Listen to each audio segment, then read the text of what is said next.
Hi everyone, I'm back today for vlog number 6, and then in this vlog I'm going to be talking about Angels in America chapter number 4.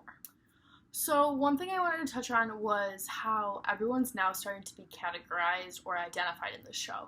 So in real life, in reality, we see people are categorized or identified based off their race, their wealth, where they live. I think in this show, everyone's being categorized by either you're homosexual or you're not, or you have AIDS or you don't.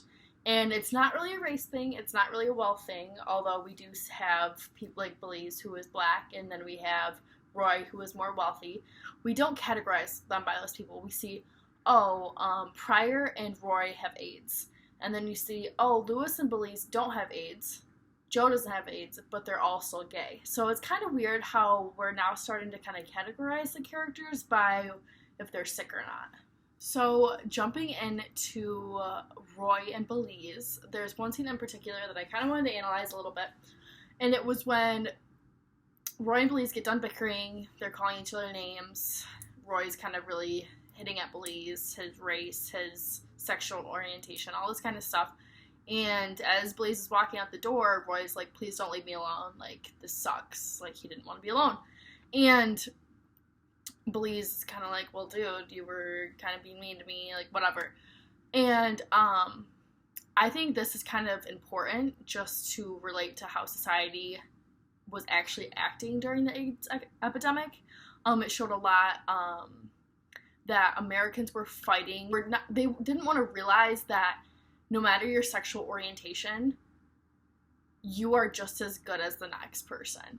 So, for Roy, it was Belize, you're black and you're gay, so blah blah blah, I don't want you to be my nurse, I hate that you're my nurse, I hate that you're helping me. But then at the same time, Roy's please stay and comfort me.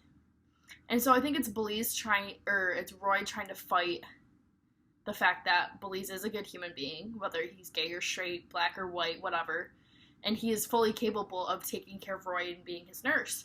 And I think that was hard for Roy to realize that someone like Belize can actually do something good, rather the stigma that homosexuals are bad or they're useless or whatever.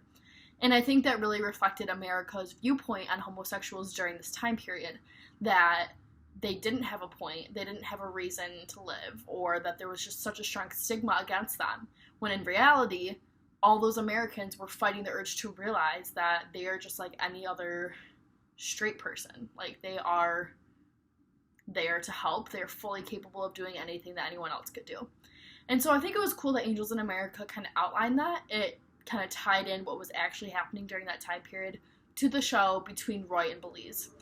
And not only was it a sexual orientation thing, it was also a race thing. And I think that's something that's also going on during this time. It still goes on today, and same with sexual orientation. This stuff still happens today. People are still fighting the urge to realize that everyone is the same and everyone's capable of doing the same jobs and helping others and just being a good person. And so I really like that Angels in America kind of outlined that between Roy and Belize. One other thing I wanted to touch on before I end this vlog was Harper's scene in the beginning. She ends up getting arrested. She kind of comes out of this whole Antarctica scene, and she's actually in a park in New York, and she's burning this tree, and it's snow on the ground, whatever. And I think that's kind of just shows the whole drug thing that Harper went through. And at first, my initial thoughts was, okay, Harper's on these drugs, and she's kind of going a little crazy, and so she's hallucinating a bunch. And so I was like, if that's what's going on with her, that's definitely what's going on with Pryor. And now after this episode, I'm kind of seeing that Pryor is living a whole different life. He might be hallucinating a little bit, but I think his journey of him becoming this prophet is actually something that's real, rather than Harper, who's just hallucinating all this stuff about her life and being in Antarctica. So it's kind of nice to get that clarity this episode, realizing that Harper is just going a little crazy off these drugs and she's kind of losing her mind a little bit. compared to when I thought Pryor was kind of losing his mind a little bit, but also I think it's way more than what Harper's going through. I think he's actually finding himself and finding something in this whole prophet, the idea of him being a prophet. To make my comment on another classmate's vlog, I wanted to comment on Erika Amaguchi's vlog from Tuesday. She talked about Push, and one thing that I found interesting she said was how Precious had no support. And in my vlog, I kind of said Precious had the support of her teachers.